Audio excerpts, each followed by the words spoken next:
Paano kung ang isang taong akala mo ay simpleng kaaway o simpleng karibal mo lang, turned out to be someone na may komplikado palang role sa buhay mo?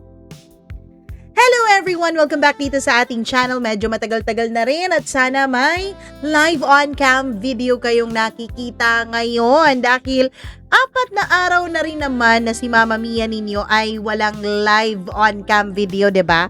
Pero sa ngayon, eto na, magla-live on-cam video na tayo. At syempre, bago natin simulan ang ating kwento for today's video, nais ko pong i-warning kayo na meron talagang mga nangyayari dito sa buhay ng tao na minsan nakala natin imposible.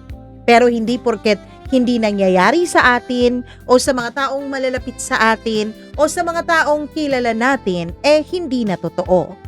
Kanya-kanya tayo ng buhay, kanya-kanya tayo ng experience. Kaya eto na, simulan na natin ang ating tampok na kwento for today, dito lamang sa Dear Mama Mia.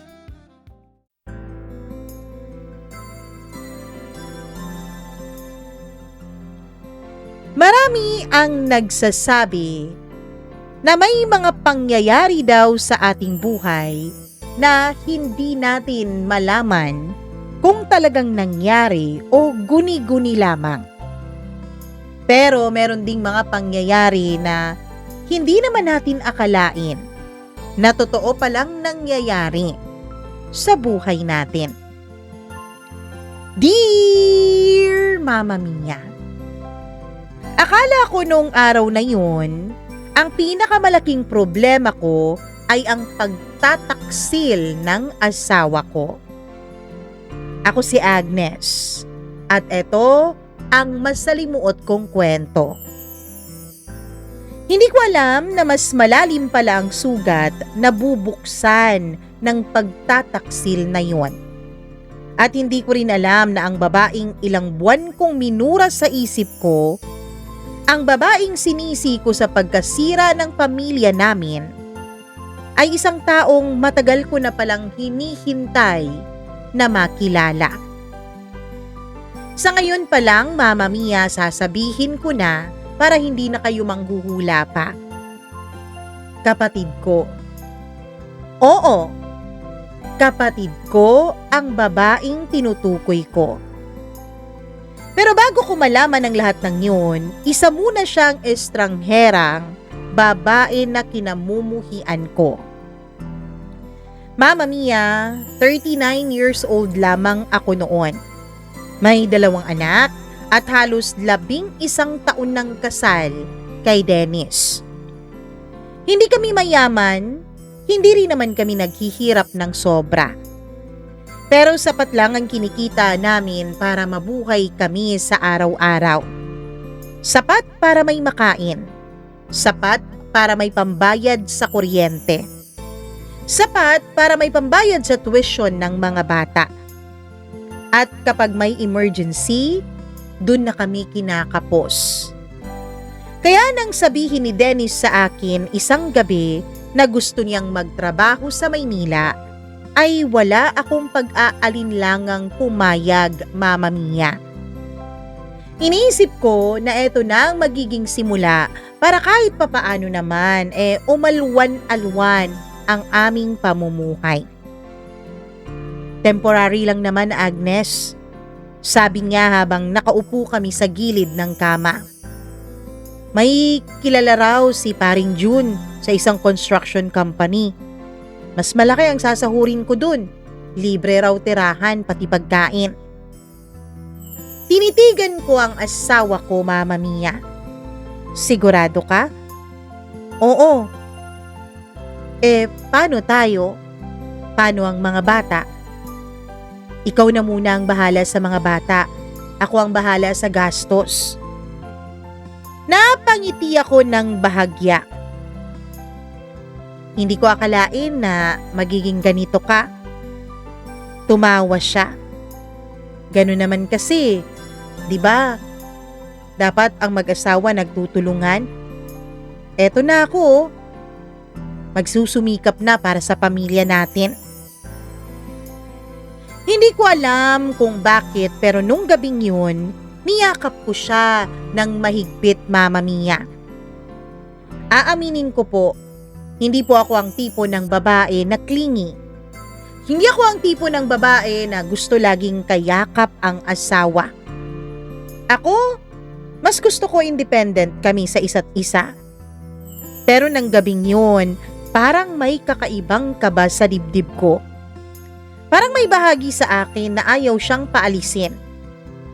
Pero hindi ko pinansin.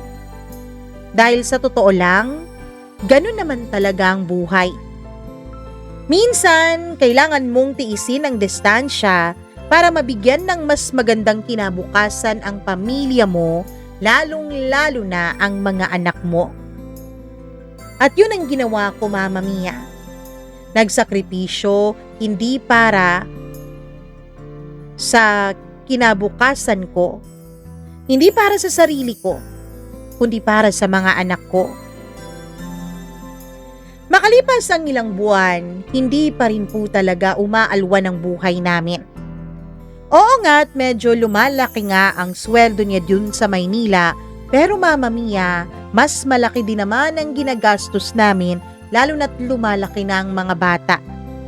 At sa puntong yun, sunod-sunod din na nagkakasakit ang mga ito dahil may kumakalat na sakit sa aming barangay. Kaya naman makalipas ang 2 pang buwan ay nagdesisyon nako. Ako naman ang magtatrabaho sa malayo.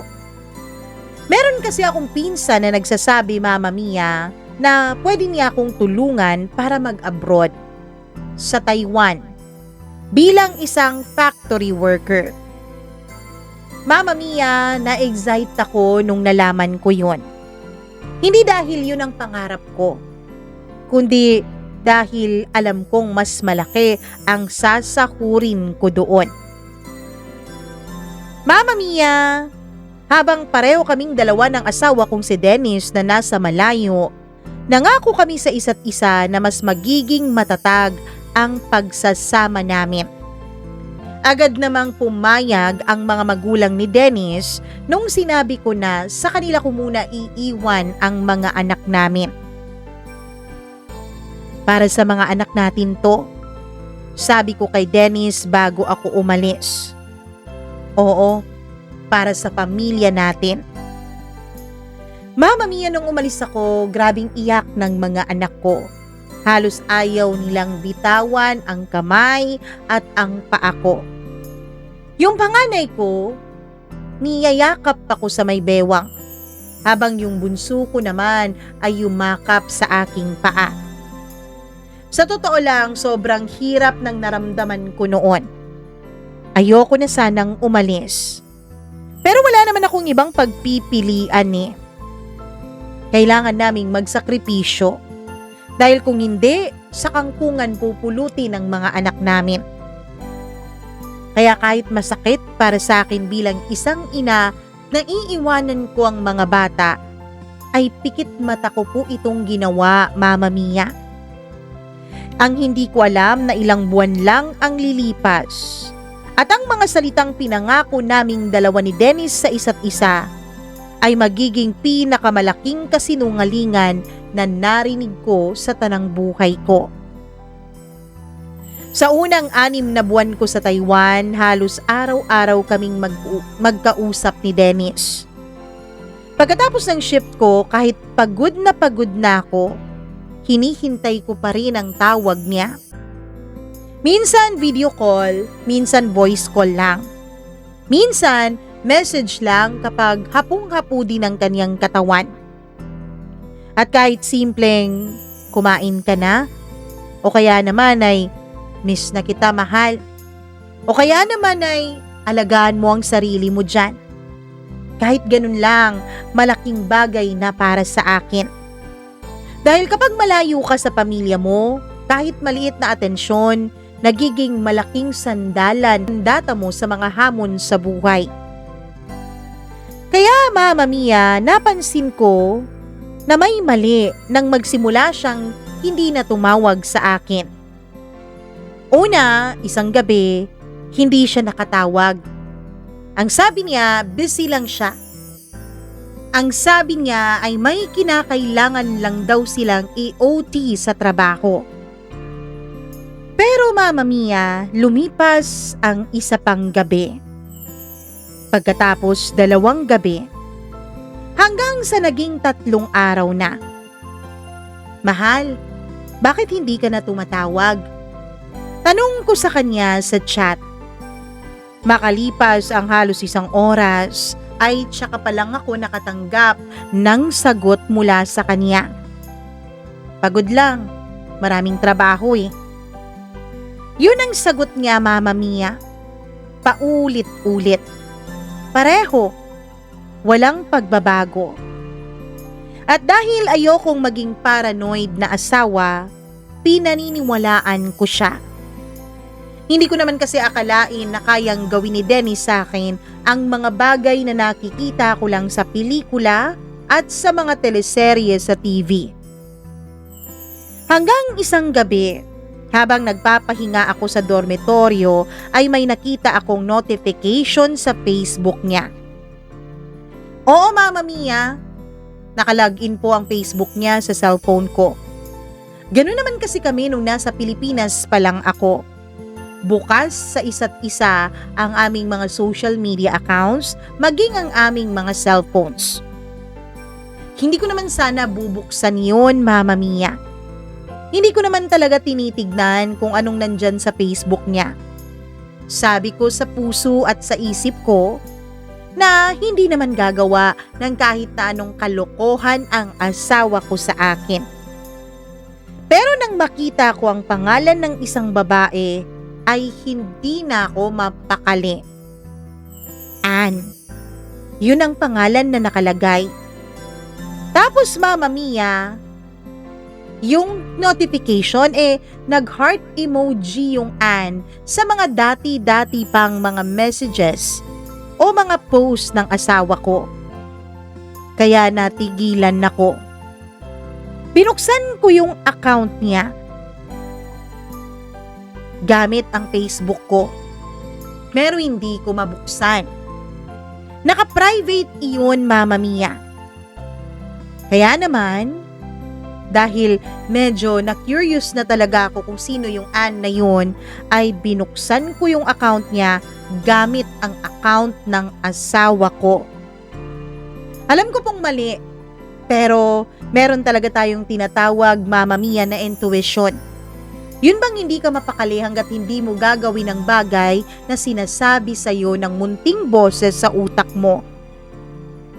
At Mama Mia, nabuksan ko nga yung Facebook account nung Ann. Gamit ang Facebook account ng asawa ko. At doon ko nakita ang mga litrato. Hindi nila kailangang maghalikan sa mga litrato para maintindihan kung may relasyon silang dalawa. May mga litrato na 2 tasa ng kape. May mga litrato ng 2 pares ng pagkain. Tapos Mama Mia, may litrato ng kamay ng isang lalaking pamilyar na pamilyar sa akin. Tapos ang caption, may safe place. May plot twist. At sa comment section, may sagot ang asawa ko. Always.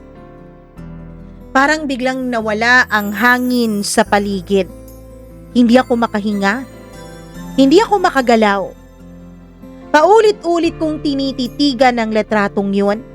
Umaasa akong baka nagkakamali lang ako. Baka naman hindi si Dennis yun.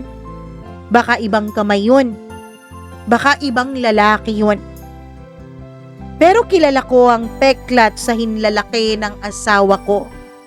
At account ng asawa ko ang nag-comment dun sa post na yun. Mama Mia, yung peklat ng asawa ko sa kanyang hinlalaki sa kanang kamay, ay kasama niya ako nang makuha niya iyon. Nung bata pa lang ang panganay naming anak. Ako pa nga ang naglagay ng gamot nun eh. Ako ang nagbenda. At ngayon, ang kamay na yun ay nakapatong sa kamay ng ibang babae. Nang gabing yun ay hindi ako natulog.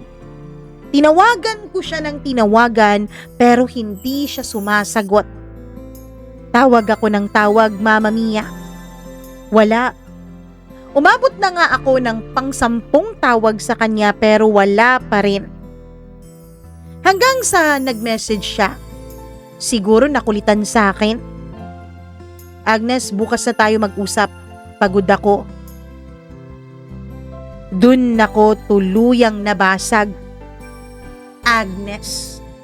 Agnes na lang ang tawag sa akin ng asawa kong mahal ang tawagan namin. Sino siya? Chat ko sa kanya. Scene lang. Walang sagot. Dennis, sino si Ann? Scene. At makalipas ang ilang minuto ay nag-reply siya ng isang salita. Kaibigan. Natawa ako, Mama Mia. Hindi dahil may nakakatawa, kundi dahil hindi ko alam kung iiyak ba ako o sisigaw. Alam ko kasing nagsisinungaling ang asawa ko eh. May kaibigan ba na tinatawag kang safe place? Matagal bago siya sumagot. Ano bang problema mo ha, Agnes? At yun ang unang pagkakataon na naisip kong baka nga hindi lang isang babae ang kalaban ko. Baka ang kalaban ko ay ang mismong lalaking pinili kong makasama habang buhay. Nung una inisip ko na baka nilalandi lang siya ng babaeng to. Inisip ko na ganun naman talaga ang mga lalaki. Kapag nilalandi sila, mabilis silang mahulog. Ganun naman talaga ang mga lalaki, di ba? Inisip kong ganun nga, Mama Mia. Ang hindi ko alam, baka hindi lang talaga yung babae ang nanlalandi. Baka maging ang asawa ko rin. Kahit sobrang sakit ng natuklasan ko ay hindi ko sinabi agad yun sa pamilya ko. Hindi ko sinabi sa mga anak ko. At lalong hindi ko sinabi sa mga kasamahan ko sa trabaho. Ang alam kasi ng mga kasamahan ko, Mama Mia, ay napakaulirang ama at asawa ni Dennis. Wala silang kaalam-alam na may nangyayaring ganito. Pero sa loob-loob ko, may isang desisyon na kong nabuo dahil dun sa nalaman ko. Uuwi ako. Oo. Iiwan ko ang trabaho ko. Hindi ko tatapusin ang kontrata ko. Uuwi ako hindi para makipag-away, hindi para manakit. Gusto ko lang makita gamit ang sarili kong mga mata kung ano ang totoo. Nakakatawa, Mama Mia, no? Nakakatawa. Kasi sa totoo lang, alam naman na natin kung anong sagot sa mga tanong natin eh. Kaya lang ayaw maniwala ng buong sistema natin. Gusto nating masaksihan pa ang napakasakit na katotohanan. Nang sabihin ko sa supervisor ko na kailangan kong umuwi dahil may emergency sa pamilya, ay halos mangiyak-ngiyak ako sa kaba. Sabi pa niya, Mama Mia, baka raw magkaroon ng problema kung hindi ko tatapusin ang kontrata ko. Sabi ko, mas malaking problema ang kinakaharap ng pamilya ko. Nagsinungaling ako. Sabi ko, malapit ng bawian ng buhay ang isa sa mga mahal ko. Kaya naman ginawa niya ang lahat para mapayagan ako, Mama Mia. Kahit hindi ko alam kung anong naghihintay sa akin, desidido akong umuwi. Nang makauwi ako sa Pilipinas ay hindi ko muna sinabi kay Dennis. Walang ibang nakaalam. Nag-book ako ng hotel. Nagpalit ng damit. At kinabukasan, hinanap ko yung Ann. Bago pa man ako umuwi ng Pilipinas ay nag-gather na ako ng kahit na konting impormasyon tungkol sa kanya.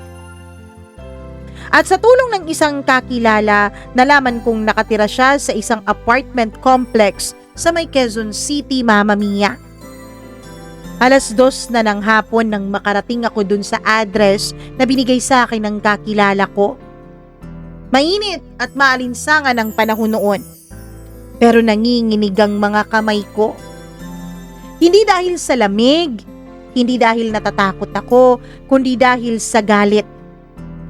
Umakyat ako sa ikatlong palapag kung saan sabi niya nandun si Anne.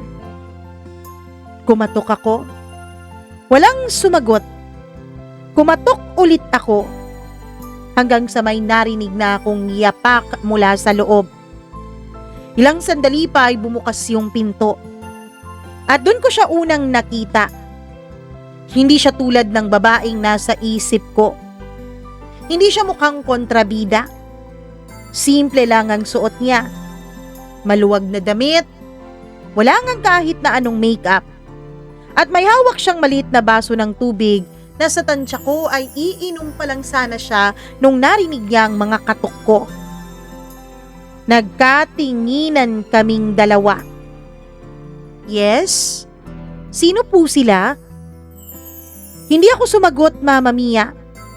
Dahil sa likod niya, nakita ko ang mukha ng asawa ko. Nakita ko si Dennis, Mama Mia. At sa sandaling yun, parang tumigil ang mundo ko. Agnes? Mahina ang boses ni Dennis.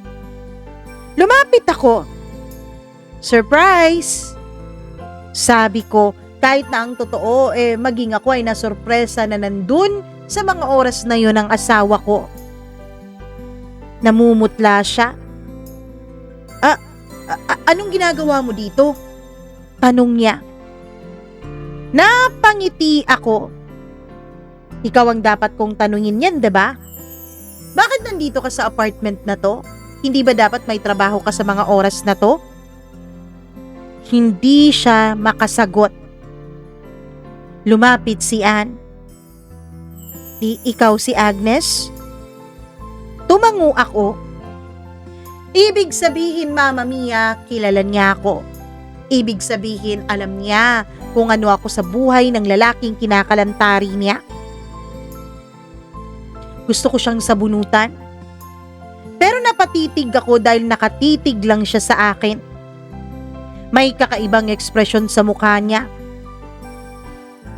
Hindi galit, hindi takot. Parang may sinusubukan siyang alalahanin. Bakit? Anong tinitingin-tingin mo? Tanong ko. Mama Mia, hindi siya makasagot. So alam mo kung sino ako? Alam mong asawa ako ng lalaking yan? Bakit mo ginawa sa amin to? Umiling siya. Agnes, hindi ko alam kung paano. Pero alam mong may asawa siya, 'di ba? Tumahimik siya. At alam mong may mga anak kaming dalawa. Legal kaming mag-asawa, oh. Hindi kami mag-boyfriend at girlfriend lang.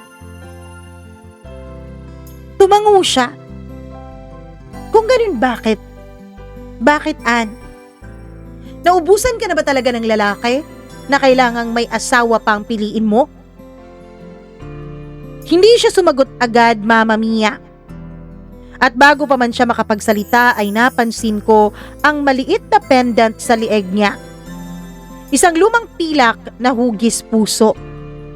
May nakaukit na maliit na titik na letter D. Bigla akong napatingin doon. Hindi ko alam kung bakit, pero may kakaibang pakiramdam sa dibdib ko. Parang nakita ko na ang pendant na yun. At parang may bagay akong dapat maalala pero hindi ko maalala sa pagkakataon na yun. Akala ko, Mama Mia, ang pagpunta ko sa apartment ni Anne ang magiging simula ng pinakamalaking away sa buhay ko. Pero hindi pala. Dahil para kaming nagkakatitigan lang, Mama Mia. Hindi kami yung nakita ninyo sa mga teleserye o sa mga movies na biglang nagsabunutan yung dalawang babaeng magkaagaw. Kami? Ewan ko, pero pakiramdam ko parang pareho kaming dalawa. na hindi makakilos. Parang pareho kaming dalawa na hindi alam kung bakit hindi namin magawang sumugod sa isa't isa. At bago kami umalis ni Dennis sa apartment na yon ay may tinanong si Anne na hindi ko inaasahan. Agnes, lumingon ako. Ano? Gusto mong manatili dito si Dennis? Hindi. May itatanong lang sana ako. Sige, sabihin mo. Tinitigan niya ako ng matagal. May kapatid ka ba? Parang may kumalabog sa dibdib ko, Mama Mia. Oo. Nasaan siya? Hindi ko alam kung bakit biglang nagbago ang boses ko. Hindi ko alam. Anong pangalan niya? Hindi ako sumagot agad dahil bihira akong sabihin ang pangalan na yon. Isang pangalan na matagal ko nang inilibing sa alaala ko. Dina. Napatingin siya sa akin. Nanlaki ang mga mata niya. Dina? Ang pangalan ba niya ay Dina Annalise? Namutla siya. Ano? Bakit mo alam?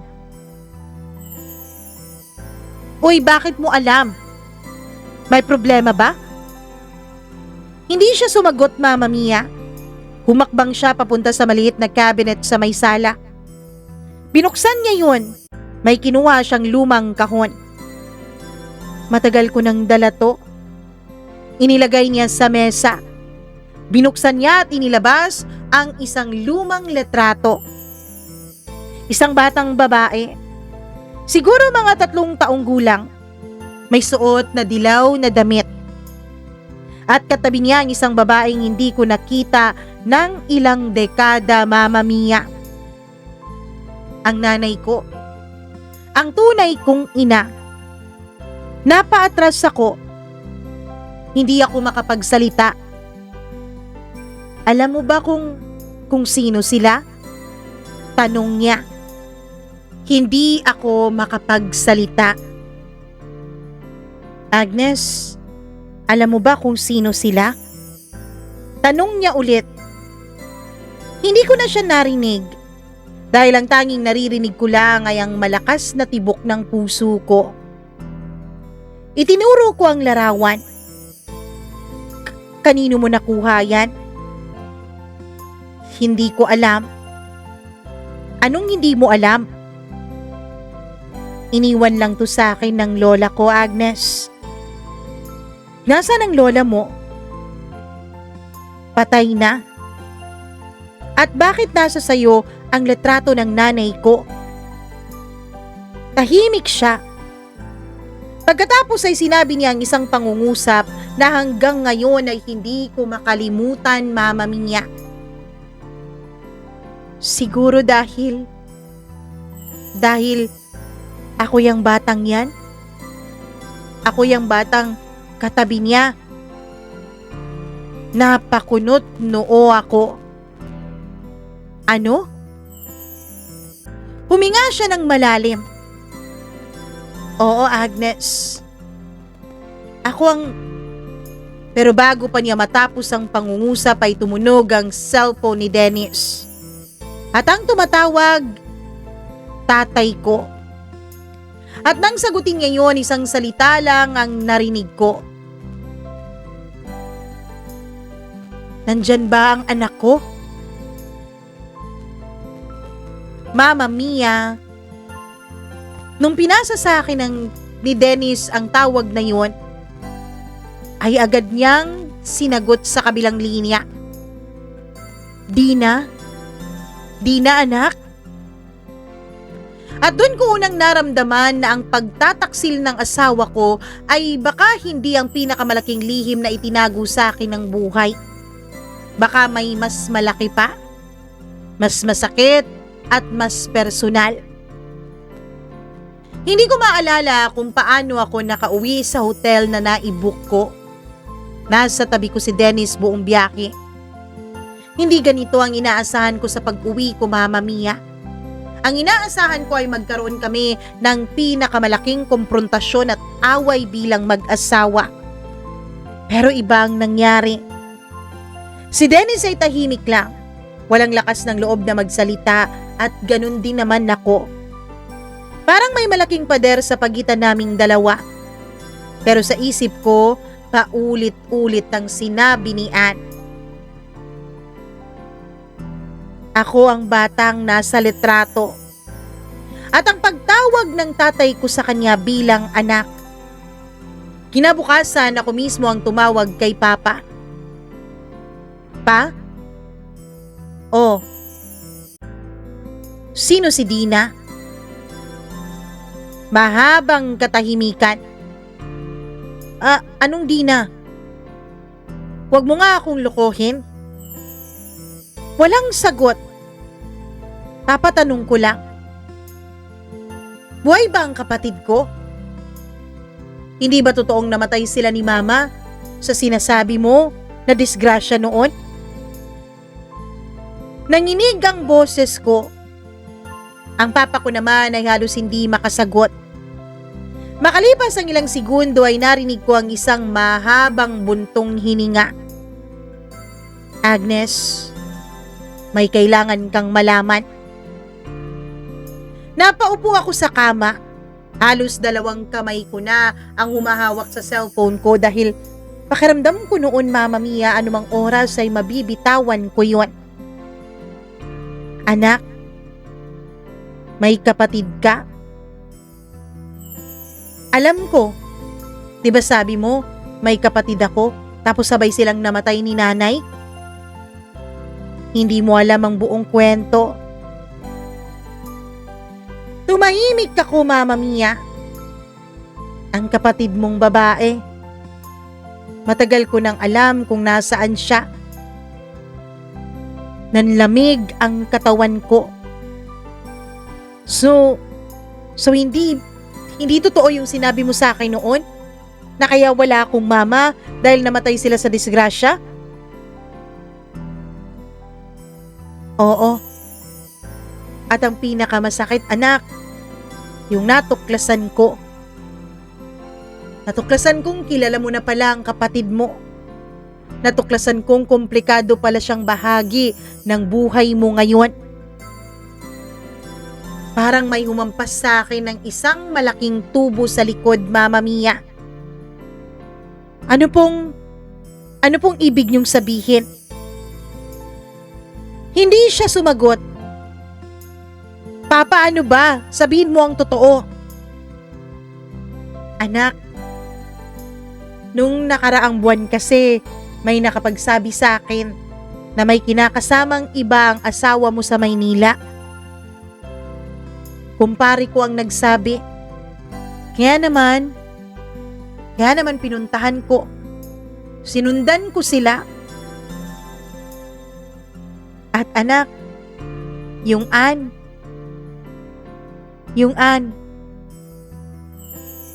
napapikit ako. Hindi maaari. Napakagaling namang magbiro ng tadhana. Yung Ann, yung babae ng asawa mo, siyang kapatid mo. Napahawak ako sa dibdib ko, Mama Mia. Hindi ko alam kung paano yun tatanggapin. Ang babaeng kinamumuhian ko, ang babaeng sumisira sa pamilya ko, ang babaeng gustong-gusto kong murahin ng paulit-ulit. Ang babaeng gusto kong sirain ang buhay dahil sa pagsira niya sa buhay ko ay kapatid ko pala. Pero may isang tanong na mas masakit kaysa sa lahat. Bakit? Bakit siya nawala? At bakit sinabi sa akin ni Papa na patay na ang kapatid ko at ang nanay ko? Bakit hindi niya sinabi sa akin ang totoo? At higit sa lahat, bakit niya hinayaang mangyari ito sa aming dalawa? Sa bilang linya ay umiiyak ang tatay ko. Bago pa niya ibinaba ang telepono ay sinabi niyang, may mga kasalanang kapag sinabi mo ang totoo, baka tuluyan nang masira ang buong pagkatao mo. Hindi ko alam kung ano ang ibig niyang sabihin noon, pero kinabukasan nalaman ko. At yun ang araw na nalaman kong ang pagkakahiwalay namin ng kapatid ko ay hindi pala aksidente, Mama Mia. Ang pagkakawalay namin sa isa't isa ay hindi naman pala dahil lang sa gusto ng mga magulang ko na itago sa akin ang kapatid ko. Mas komplikado pa pala doon ang mga pangyayari. Mas komplikado pa pala ang mga nangyari sa akin at sa mga magulang ko.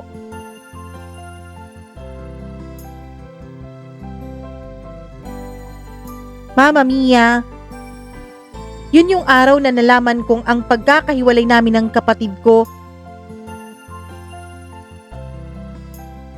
ay meron palang isang malaking lihim. 3 araw akong hindi nakipag-usap kay Dennis. Paulit-ulit siyang bumabalik sa hotel. Hindi ko makalimutan ang ginawa niya, Mama Mia. Pero ewan ko, naging iba ang prioridad ko noon. Hindi na ang kumprontahin ng asawa ko. Hindi na ang gantihan siya, kundi gusto kong malaman ang buong katotohanan tungkol kay Dina o kay Ann. Kahit ano pa man ang tunay niyang pangalan. Nakapagkita ako kay Papa sa isang maliit na karinderya. Matanda na si Papa. Mas payat siya kaysa sa huling pagkikita namin. At sa unang pagkakataon sa buhay ko ay nakita ko siyang umiiyak. Agnes, anak. Huwag mo muna akong tawaging anak. Napayuko siya. Nandito ako para malaman ang buong katotohanan. Matagal siyang tumahimik. Pagkatapos ay nagsimula siyang magsalita. Ang nanay mo ang may kasalanan ng lahat. Anak, nung nagtrabaho ako sa Maynila, akala ko mabibigyan ko kayo ng magandang kinabukasan na magkapatid. Hanggang sa may nakapagsabi sa akin na ang nanay mo, habang wala ako, ay may iba palang pumapasok sa kwarto naming mag-asawa. At hindi lang siya basta ibang tao, kundi ang pinakamatalik kong kaibigan. Ang ninong ng kapatid mo. Ang ninong ni Dina. Hindi ako naniwala nung una. Sabi ko baka sinisiraan lang siya. Dahil alam mo naman, yung lola mo ayaw sa akin. Baka sinisiraan lang nila ang nanay mo para magkahiwalay kami. Ilang buwan ako nagtrabaho sa Maynila, anak. Pero isang gabi, umuwi ako. Bigla kasing nagtanggal ng mga tauhan dun sa pinagtatrabahuan ko at isa ako sa mga natanggal. Hindi ko magawang sabihin sa nanay mo. Kaya umuwi ako nang walang pasabi. Nung pag-uwi ko, tahimik ang buong kabahayan. Madilim. Pumasok na lang ako at hindi kumatok dahil akala ko natutulog na kayong lahat. At tama nga ako. Natulog kayong dalawa ng kapatid mo sa kabilang kwarto. Pero bago pa man ako makapasok sa kwarto namin ng nanay mo, may narinig na akong mga halingging. Mga boses ng mga taong tila nagsasalo sa ligaya. At nung nakita ko yun, doon nagdilim ang paningin ko. Agad akong tumakbo sa kusina at hinanap ang itak. Tinaga ko yung ninong ng ate mo. Tinamaan ko siya sa balikat. Nagkalat ng dugo at nagsisisigaw ang nanay mo. Dahilan para magising ang mga kapitbahay.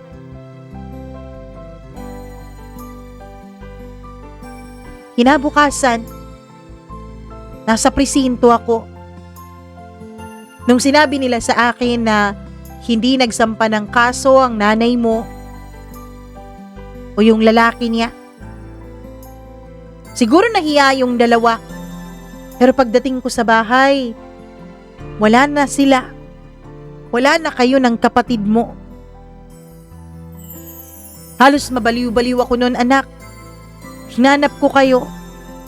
Nalaman ko na itinago pala kayo ng lola mo. Nagwala ako doon. Nagwala ako sa bahay nila. At sinabi ko na mapapahiya sila sa lahat kung hindi nila ibibigay sa akin ang mga anak ko. Pero sa huli, ikaw lang ang nakuha ko. Sa huli, nagkasundo kami na tig-iisang anak kaming dalawa. Ikaw ang napunta sa akin at ang ate mo naman ay napunta sa nanay mo.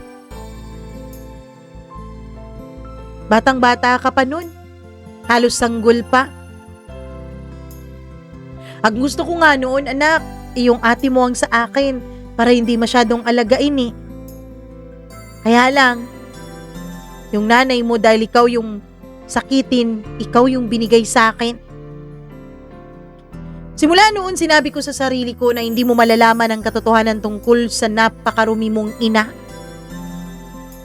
Kaya hindi ko sinabi sa'yo. Umuwi ako sa probinsya namin.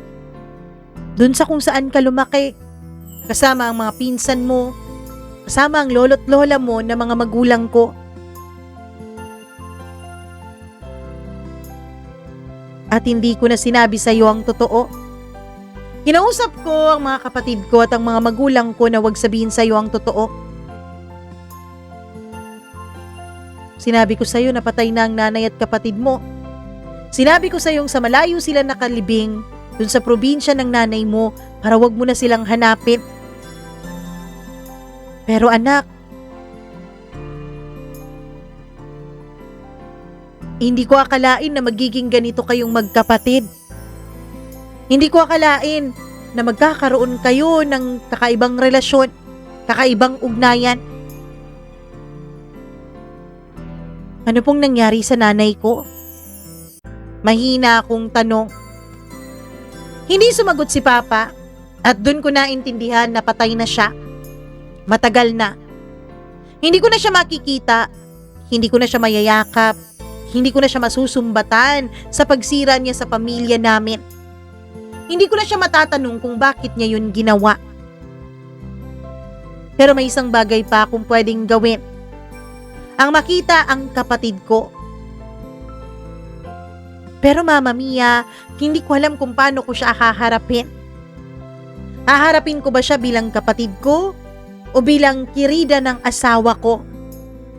Haharapin ko ba siya bilang kaaway o bilang taong karugtong ng buhay ko?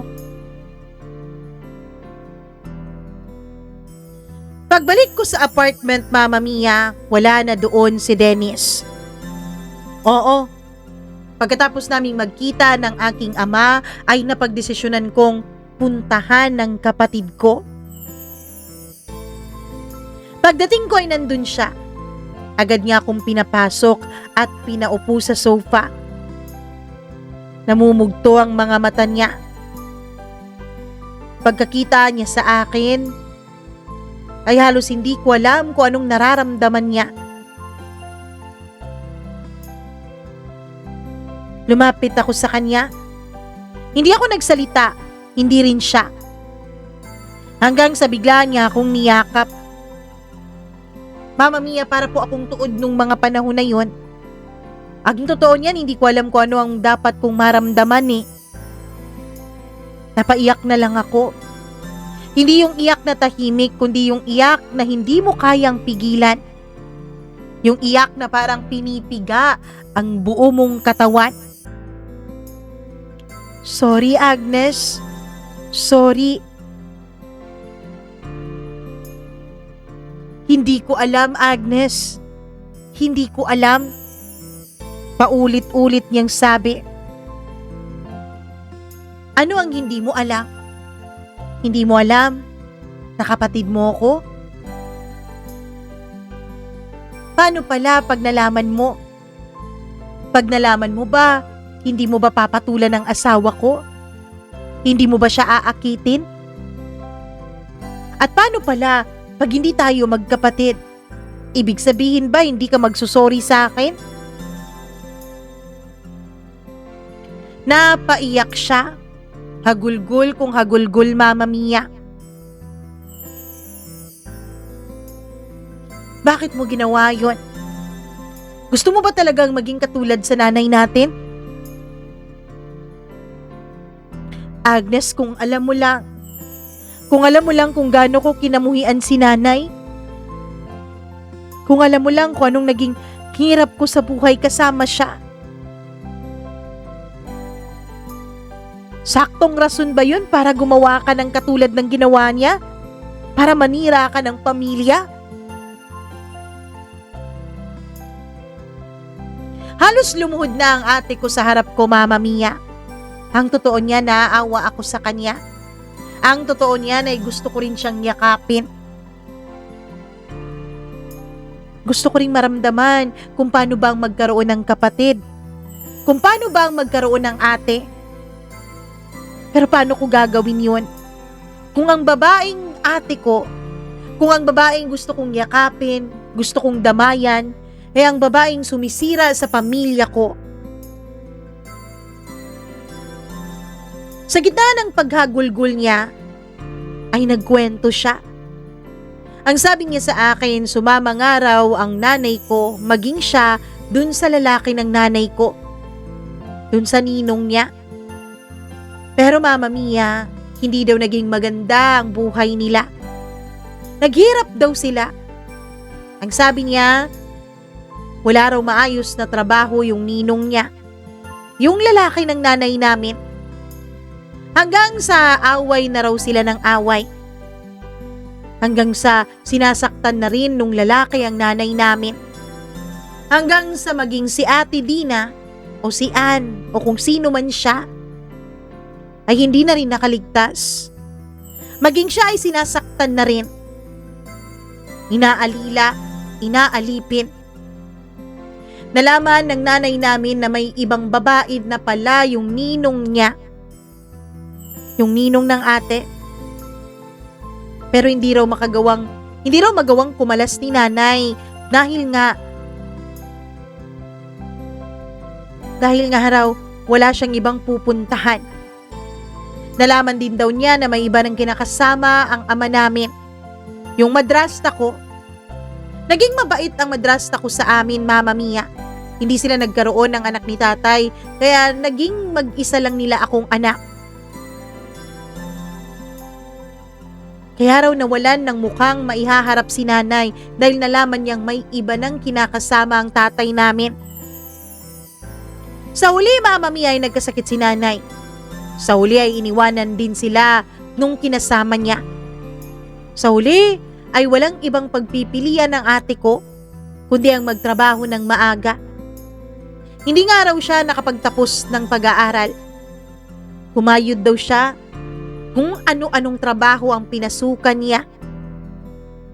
Mama Mia, sabi niya, pumasok din daw siya bilang isang babae sa bar.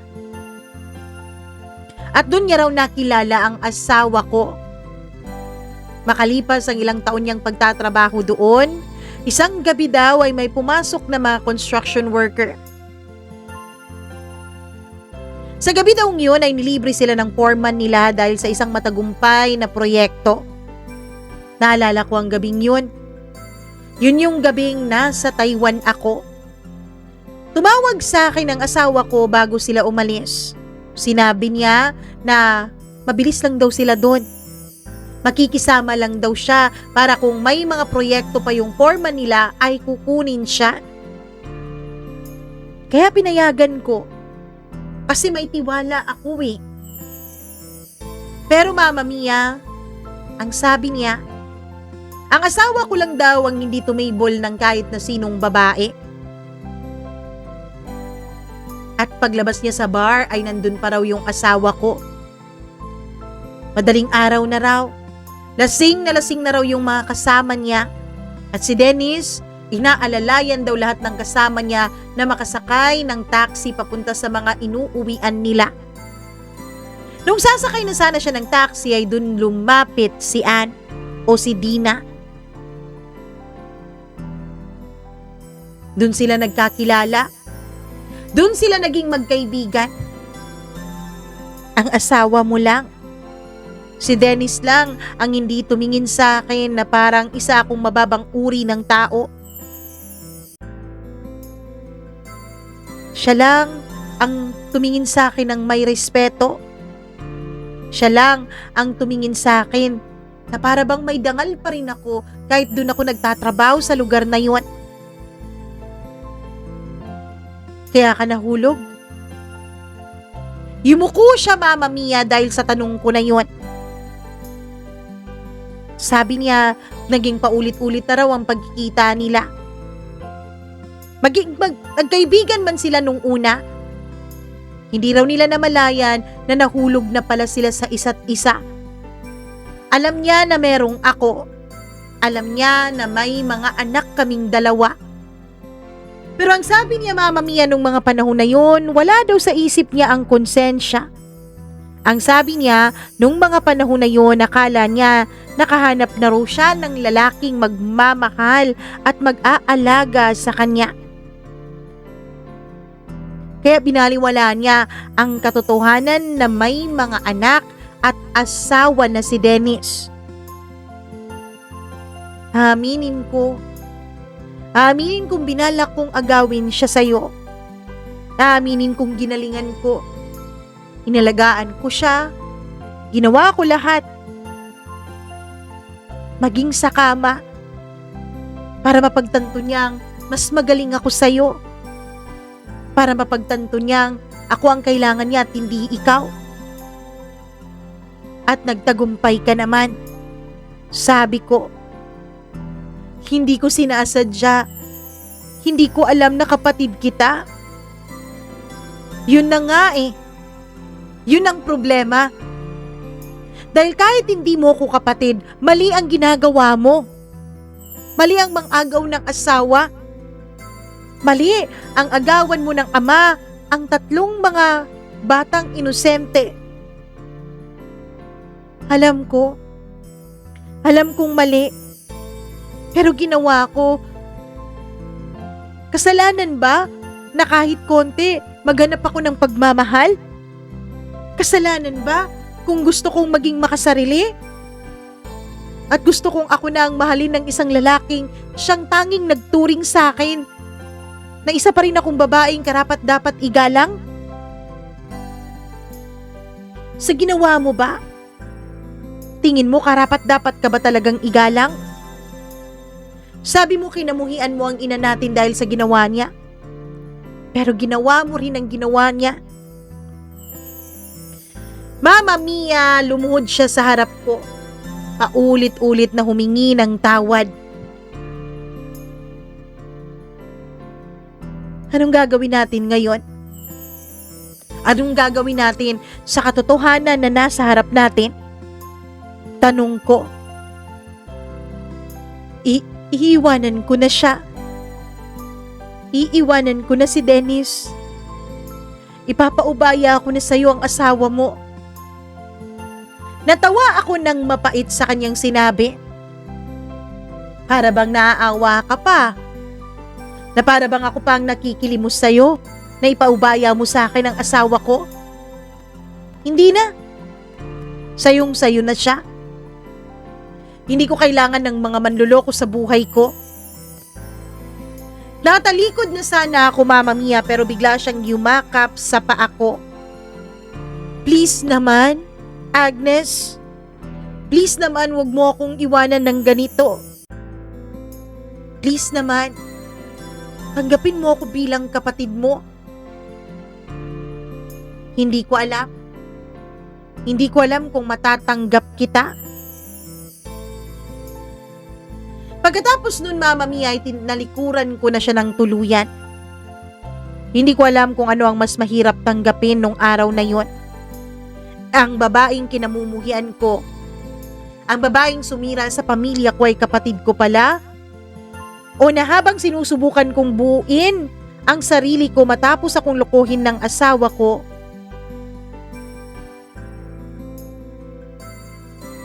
ay meron pa palang mas malaking unos na darating. Mama Mia, ang totoo niyan, hindi ko po alam kung paano ako tumayo pagkatapos nun. Hindi ko po alam kung paano ako gumising. Basta ang alam ko lang ang ginawa ko, pagkatapos ng kumprontasyon namin ay lumabas ako ng hotel.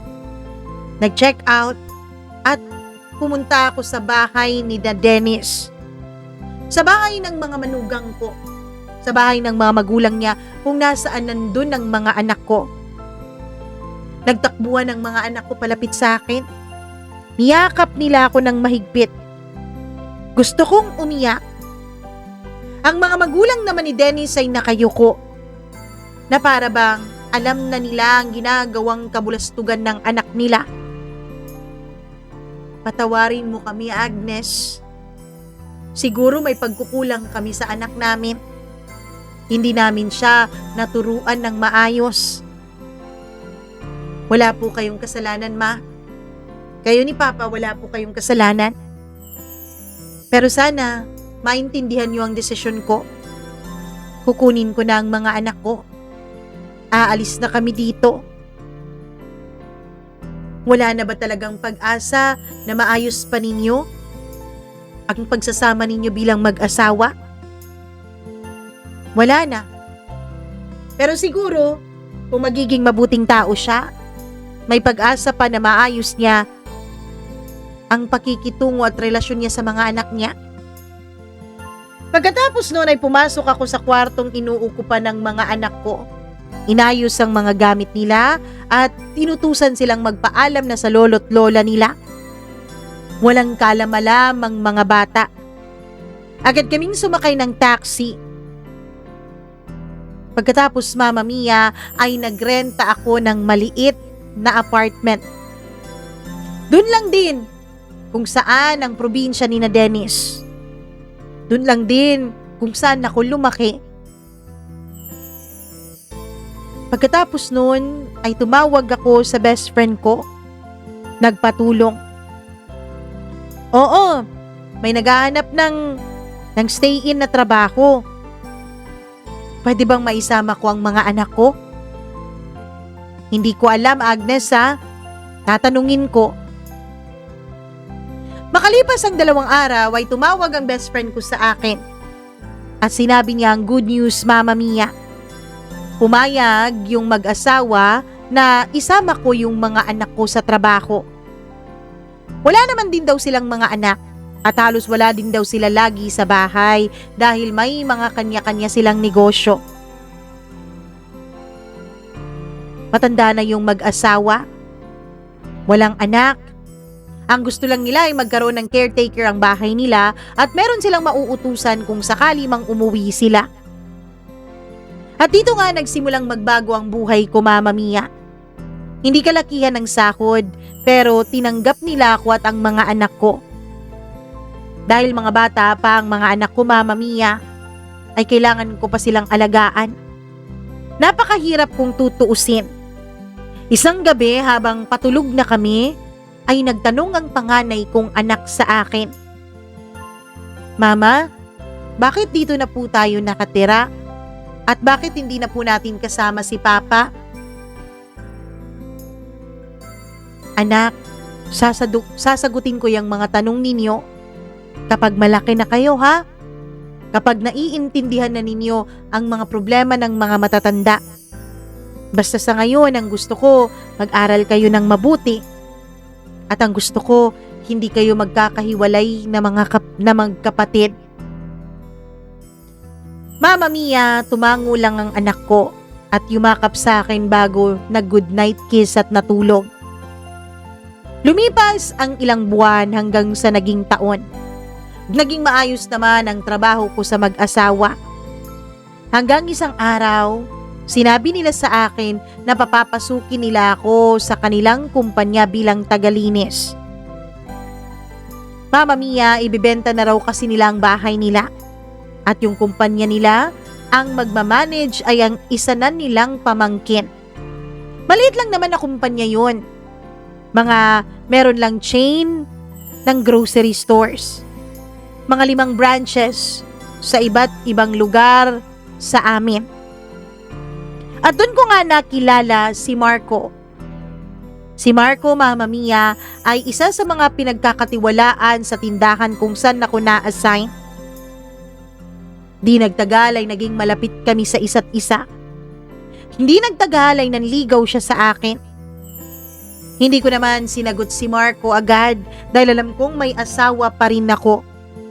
Pero nung nabalitaan ko mula sa papa ko, Mama Mia, na yung asawa kong si Dennis ay may iba ng kinakasama at may anak na rin sila, doon ako nagkaroon ng lakas ng loob na sagutin si Marco.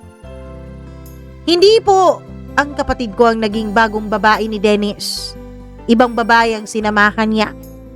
Ang balita ko ay ang kapatid ko ngayon ay nasa ibang bansa na at nagtatrabaho bilang DH o domestic helper. Sa ngayon ay maayos ang pagsasama namin ni Marco. Naintindihan na rin ang panganay kong anak at nang sumunod pa ang sitwasyon. Yung bunso na lang ang hindi nakakaalam. Pero kahit ganun ay tanggap naman niya si Marco. Papa nga ang tawag niya sa kinakasama ko. Mama Mia, ibinahagi ko itong kwento ko. Hindi para kamuhian ninyo ang kapatid ko o kamuhian ninyo si Dennis. Ibinahagi ko sa inyo ito para malaman nyo na may mga pangyayari sa buhay na kahit hindi man nangyari sa sarili nating buhay ay totoong nangyayari sa iba. At ang mga pangyayaring yun, kung minsan, sa sobrang sakit ay nakakapagpabago ng isang tao.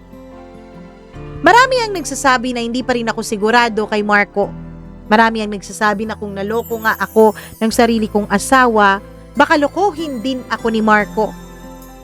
Alam kong may posibilidad na mangyayari yun. Pero Mama Mia, sa pinapakita sa akin ni Marco ngayon ay parang hindi pa naman yun nalalapit. Hindi ko alam kung panghabang buhay na kami ni Marco. Ang alam ko lang ay hindi ko gagawin ang ginawa ng mga magulang ko. Hindi ko paghihiwalayin ang mga anak ko. Hindi ko hahayaan na maranasan nila ang naranasan ko, na magiging kaaway at karibal nila ang sarili nilang kapatid nang hindi pa nila nalalaman.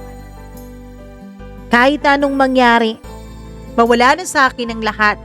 Huwag lang magkakahiwa-hiwalay ang mga anak ko ay ayos na yun sa akin. Hanggang dito na lamang po at maraming salamat. Nawa po ay meron kayong natutunan sa ibinahagi kong kwento. Kung nasaan man si Ann, o si Dina o si ate ngayon, sana maayos na ang buhay niya. Hindi ko pa man sigurado kung napatawad ko na siya, pero sigurado akong darating din tayo doon. At sana sa muli naming pagkikita ay matanggap na namin ang mga nangyari at mapatawad na namin ang isa't isa. Hanggang dito na lamang po at maraming salamat. Lubos na gumagalang, Agnes.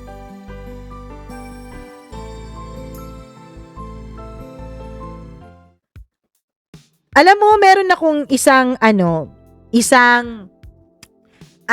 para bang nakuha or take away dito sa kwento nating ito ngayong araw, sa kwento ni Agnes.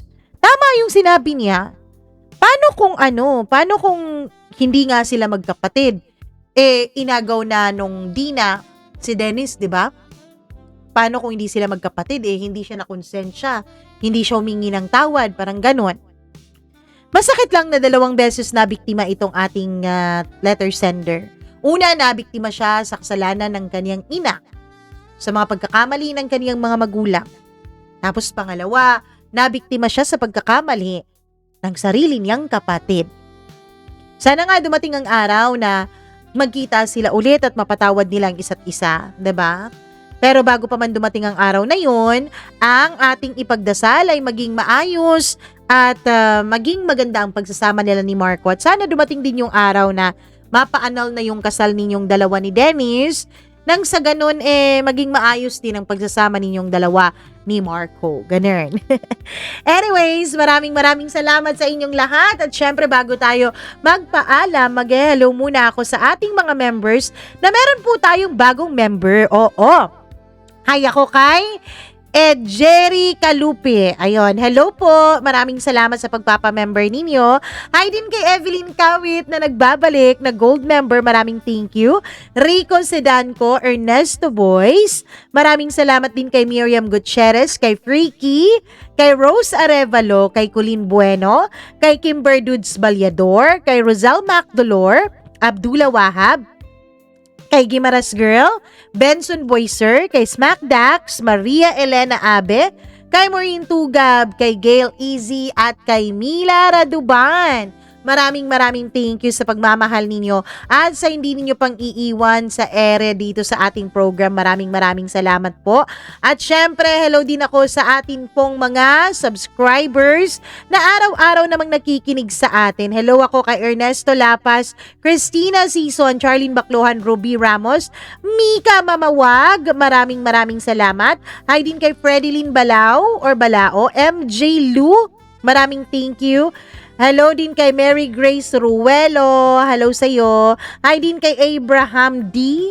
Maraming salamat kay Marlene Vargas, Crizel Joey Cardonigara. Maraming thank you sa'yo all the way from Riyadh.